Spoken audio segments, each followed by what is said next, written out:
You're welcome back. This is Newsfile. It's your most authoritative news analysis platform. And here on Newsfile, we put Ghana first. Gentlemen, we are back on air. We are back on air. We are back on air. Thank you very much. Your mics are on. I'm saving you from trouble. Okay, so Sede Ketia says that is it Jean Mensah, Eric Bosman Asare, and Samuel, yes, and Samuel Tete, they are unfit and they have to go. As we know, before now, there have been several petitions against Jean Mensah and her deputies. So what is going to happen? We're going to deal with that very briefly, but some of your messages on the first subject, I suppose we just did an exclusive on the removal process. Papa Kojo says that they are implementing the law is the law perspective she vehemently established. And now Justice Tokono feels her human rights are being abused. What a farce. Gabriel says the committee's activities are supposed to be in camera, but it appears the two political parties whose interests are clear for all to see have all the details they need from the proceedings to either attack or defend the process. We are watching and monitoring. Gabriel again says that if the embattled Chief Justice survives the current petitions, I will personally write a new petition citing her conduct throughout this process as grounds for her removal. In her haste to defend herself, she has plunged herself into a bigger hole. Yeah. Honorable Edutete says, is the committee asking her questions on anything that is not part of the petitions forwarded to her by the president? For her to contemplate that of the committee may differ from what she is giving, she should appreciate that she is under investigations. Gasma says she's made her position untenable. How is she going to work with the two justices after berating the committee? She's violated her oath to uphold the Constitution. She's gone to the High Court for judicial review. She's being manipulative with her presser to secure a verdict. Awim Bun says if our suspended CJ doesn't understand the procedures and ethics of the Office of Chief Justice, then we have serious problems. In camera is constitutional. Why is she fighting it?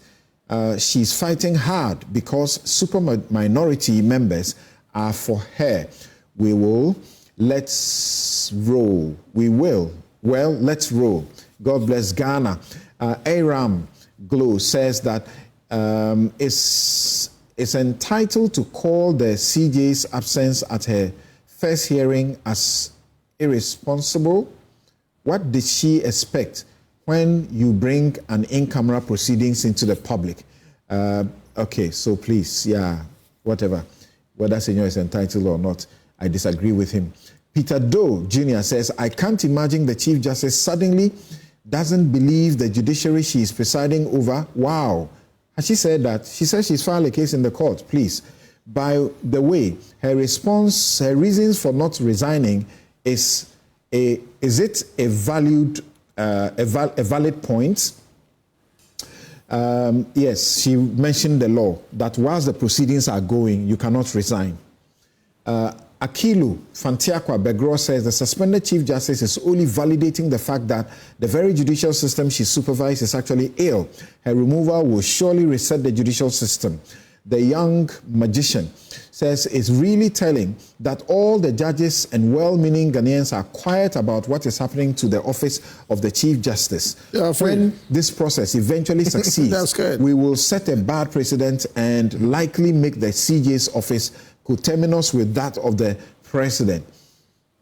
AJ says that the suspended Chief Justice swore an oath to protect and defend the Constitution, but here she was flagrantly violating the same Constitution that outlines in-camera hearing for Article 146 proceedings. I'm going to do a petition to the president over this one. And finally, Benjamin Kessie says that the CJ's issue is too funny and hypocritical. Why can't MPP folks admit they defend her because deep down they believe she's aligned with MPP, and NDC folks admit that they are the ones orchestrating this whole thing because they also want her out. Everyone just avoiding the truth. Thank you. So we have very small minutes to go. Vicky, thank you very much for staying with us. Asiedu Nketia and his comments about the three, heads of the Electoral Commission, the Electoral Commissioner and her deputies. What do you say about it? He says that he thinks that the three top leadership must all go. They have managed their body so badly. There is overwhelming evidence that this commission is not fit for purpose. And if any serious country wants to maintain this type of electoral commission, then I don't know what this country is about. We are having the wrong election management body in place. That is a subject of reset in the future. Resetting the EC means bringing back to an institution that is fit for purpose. Yes, in some 3 minutes, please. Well, I mean, I can understand his sentiments. We had a Faridonko, running Afarijan, rather, running for a long time, running the EC, and we didn't have any of these, incidents and so much hula baloo and drama. It's important that an electoral commission in any country is respected by all. It's our electoral commission as Ghanaians, and we need to have the perception of it being competent and neutral, and the neutrality is important. And I think over the years, under the tenure of the current leadership, people have begun to question that. So that is clearly a problem. I mean, you have elections that have been conducted with whole constituencies not represented, contrary to our constitution. Every Ghanaian voice is important, and every Ghanaian has to be represented in parliament. And for 4 years, I don't understand for the life of me why for 4 years SAL went unrepresented. As we speak, we conducted elections 6 months ago, and Ablikuma have no representation in parliament at the moment either. The results remain unannounced, and there are various discussions going on whether to do a rerun of 3, 37, 62, etc., etc. So there are too many. And then the neutrality that I was talking about, we know that some of the senior officials of the EC have been affiliated to the opposition party. So that does not help, because, I mean, of course, every Ghanaian has a right to vote as they will. And there are people in public office, all public officers hold one view or the other as to which political party they support. But when you've been actively involved with one political party and then you've been put in this senior position, it actually makes people nervous. There were also the procurement registrations by Imani. For example. Excuse my asking, am I talking to Vicky Bright, the lawyer and entrepreneur who was counsel for John Ejekum Kufuor? You are. Yes. I'm lost. I mean, I think I'm lost. I need to pinch myself to be sure. Because... Yes. Okay, go on. Yeah. The law is the law, and I think we have to speak truth, to ourselves. And I believe that if things have not gone as they should, we should have the conviction to actually come out and speak the truth, basically. I have not been happy with the fact that people have been left unrepresented for 4 years, and I don't believe that anybody can be happy about that. I mean, these are facts. I'm not putting it in once. It is what it is, And also, we all saw the violence in West Wuogon as well. That was terrible. We had the Emil Short Commission of Inquiry, and then all the high police command said they were not involved in it. So who were those guys? Who were they? You know, so these are all. The EC is not responsible for election security. No, they are not. But there were certain things that were done that led to some of these things, happening. And I'm not, of course, they're not. But what I'm saying is that I'm citing all these to show that we understand why people about them continuing to run the show. I mean, the issue of the neutrality and impartiality is also there for all to see. These are facts, you know. So yes, I mean, there are complaints against them, and I guess if Article 146 complaints are, then the processes have. Okay, so thank you, and Senyo. See, when I went representing Kwekubaku in the Supreme Court over the Charlotte Osei removal, I was referring the court to Ejay Chum, 2006. When the court, speaking through Sophia Kufu, Modibo Okran, were saying that we should make rules for Article 146 process. And then we should define what is stated misbehavior, misconduct, and all of this. Because now, as it turns out, anything you do, it could lead to your removal, rather than a little reprimand or something, and then you continue, like we all get in our workplace when we do some wrong. That Akufo-Addo broke the virginity of 146. And I maintain it thanks to Charlotte Osei's case. We opened the floodgates. We must look at this exercise. Oh, no, I'll explain why. Because before that, two others have gone through the process. It's okay, let him give the context. Yeah. Because I'm talking about the virginity relative to the political orientation of the use of that particular one. I've written articles, and I have no apologies to anybody here. There were two of them. One, in the case of Charlotte Osei, it was clear that a political decision had been taken and a conclusion been set, and we're now looking for a premise to justify it. I was privy to meetings. If anybody, all of us are honest here, those who were are aware that Mameno Odoko, not why. So a decision had been taken about Charlotte Osei. In this case, the petitioner included dead people. Oh, thank you very much. In this case, there's no begging the point that the political decision has already been taken relative to what's her name, the Chief Justice. It just happens that it's not a politician who has brought a petition, and the petition will fit. If it fits and it stands, it will stand. There are no sympathies or love lost in that particular instance. I think that's what you were trying to. Hassan wanted to say. It is correct. It is true. Let's not be untrue about that particular fact. Jean Mensa also called the same unto herself. We have to address this problem fundamentally. There are two things involved. It has to do with the decision-making process of appointing these persons. I maintain that Charlotte was not consultatively appointed. It was not an inclusive process, and that also fed into the kind of animosity that led to her removal. The same thing is with Justice Tokonu. And it's the same thing you're going to have with Jean Mensa. We need to find a way to solve this problem. I have recommended that we have an inclusive process which has all the relevant parties making contribution to it, so that we own our EC together, so that we own our Chief Justice together. So can we ever agree? We can. And I explained. These parties bring them the same room, agree on one person. We went offline. It won't happen. We went offline. You saw the conversation that was going on.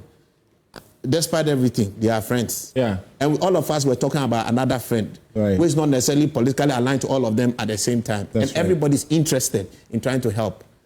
If 2/3 of Parliament will have to sign off on a CJ and on an EC, we are going to have a process where the appointing authority will have an objective process so that it can have inclusiveness and pass. The Parliament where the majority have their way and the minority have their say. It's not going to happen. No, you can't have that. Our parliaments are typically not going to be like we have to be, where we have 2/3 running the show. On the case of Jean Mensa, has she shown incompetence? I believe so. And I'll tell you, because I followed the case at the elections, 2024.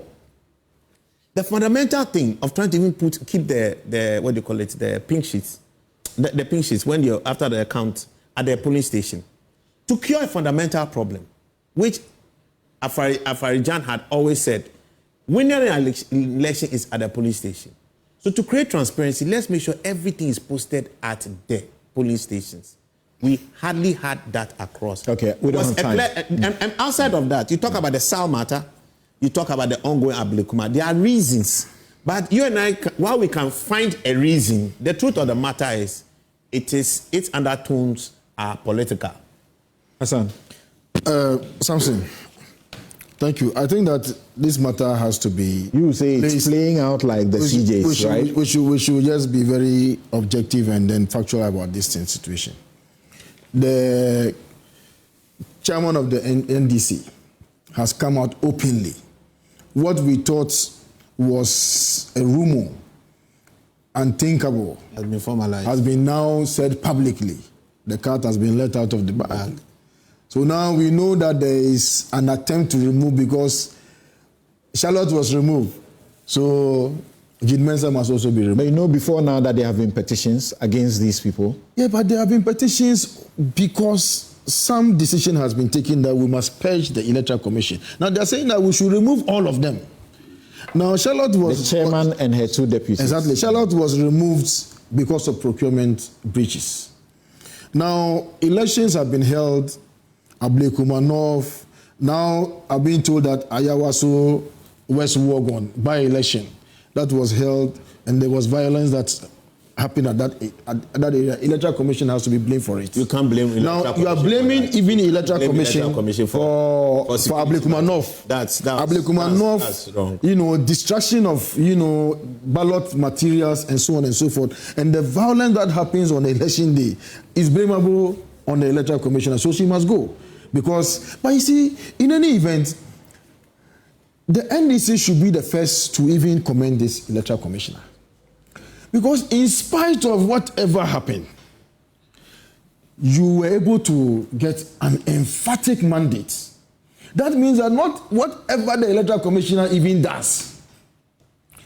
The former Electoral Commissioner, Afarijan, tells us that elections are won at the polling stations. The Supreme Court also confirmed The that. Supreme Court confirmed it. Yes. So what is the issue? Okay. So no matter what the chairperson of the Electoral Commission does at her head office, the elections will be determined. So they shouldn't pursue, this agenda. It's much ado about nothing. Yes, with all due respect, it's much ado about nothing. Let me repeat the words. It's preemptive. Why do you do that? Let me repeat the words of Madame Jane Mensah. It is finished.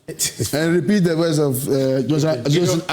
Oh, senior wife. You don't have time. Don't be inviting them. You don't have time. Don't be inviting them. All that I can say is that the views expressed by my national chairman are views that he had always expressed about the commissioners. I remember vividly my chair saying that Jane Mensah at IEA, he has always had a lot of respect for it because she was basically the melting point of meeting the various political parties.